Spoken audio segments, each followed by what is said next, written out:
तिरंगा हमारे देश की आन बान और शान। जब आसमान में लहराता है तो हर भारतीय का सीना गर्व से चौड़ा हो जाता है। लेकिन क्या आपने कभी सोचा है कि हमारे राष्ट्रीय ध्वज को तैयार कौन करता है और इसकी कहानी क्या है?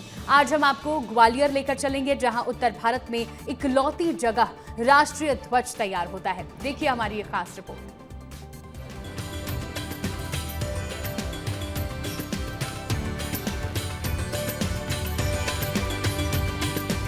ग्वालियर में राष्ट्रीय ध्वज तैयार करने वाली संस्था है मध्य भारत खादी संघ। उत्तर भारत की इस प्रमुख संस्था में पिछले कई सालों से तिरंगे तैयार किए जा रहे हैं। स्वतंत्रता दिवस से पहले यहाँ काम की रफ्तार भी बढ़ गई है। देश के अलग अलग राज्यों से आए ऑर्डर पूरे किए जा रहे हैं।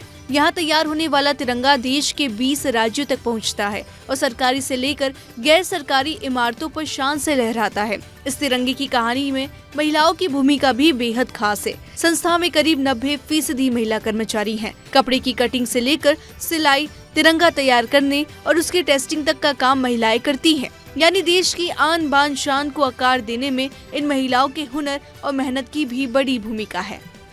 मैं इस वक्त मध्य भारत खादी संघ संस्था में मौजूद हूं और ये राष्ट्रीय ध्वज निर्माण इकाई है। यहाँ पर देख सकते हैं कि तमाम महिलाएं यहाँ पर हमारे राष्ट्रीय ध्वज तैयार कर रही हैं और सबसे बड़ी और सबसे गर्व की बात यह है कि यहाँ जो राष्ट्रीय ध्वज तैयार किए जाते हैं वो देश के कोने कोने में फहराए जाते हैं।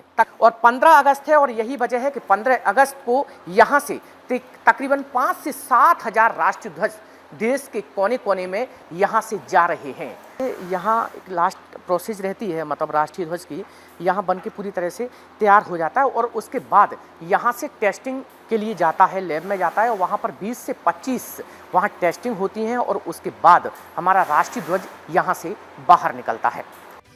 पूरे देश में राष्ट्रीय ध्वज तैयार करने के प्रमुख केंद्रों में कर्नाटक का हुबली, मुंबई और उत्तर भारत में ग्वालियर शामिल है।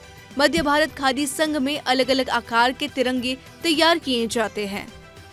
तिरंगा तैयार करना सिर्फ सिलाई और रंगों का काम नहीं, इसके साथ तय मानकों का बेहद खास ध्यान रखा जाता है। कपड़ों की गुणवत्ता, रंग, अशोक चक्र का आकार समेत करीब 20 तरह की टेस्टिंग होती है। किसी भी आकार के तिरंगे को तैयार करने में करीब 5 से 6 दिन का समय लगता है। जांच की हर कसौटी पर खरा उतरने के बाद ही राष्ट्रीय ध्वज पूरी तरह तैयार होकर बाहर निकलता है। सर, बहुत तेज़ी से तैयारी चल रही है। कभी कभी तो हमको ओवर टाइम भी करना पड़ता है, तो अभी मांग ज़्यादा है तो गलती का तो कोई गुंजाइश ही नहीं रहती है। पूरा ध्यान रखना पड़ता है इसका।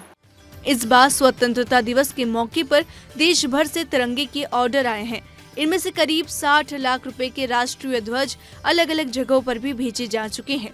यानी 15 अगस्त से पहले ग्वालियर में तैयार हुआ हर तिरंगा देश के अलग अलग हिस्सों में पहुंचकर आजादी के जश्न का हिस्सा बनेगा, जैसे कि संसद, लाल किले और दूतावास।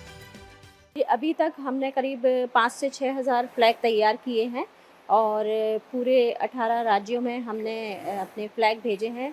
करीब 9 साइज़ के फ्लैग हमारे यहाँ तैयार किए जा रहे हैं, जो हम बना रहे हैं अभी। करीब 25 से 30 टेस्टिंग इसमें होती है नेशनल फ्लैग के नॉर्म्स में, तो उनको ध्यान में रखकर हम सारे फ्लैग बनाते हैं।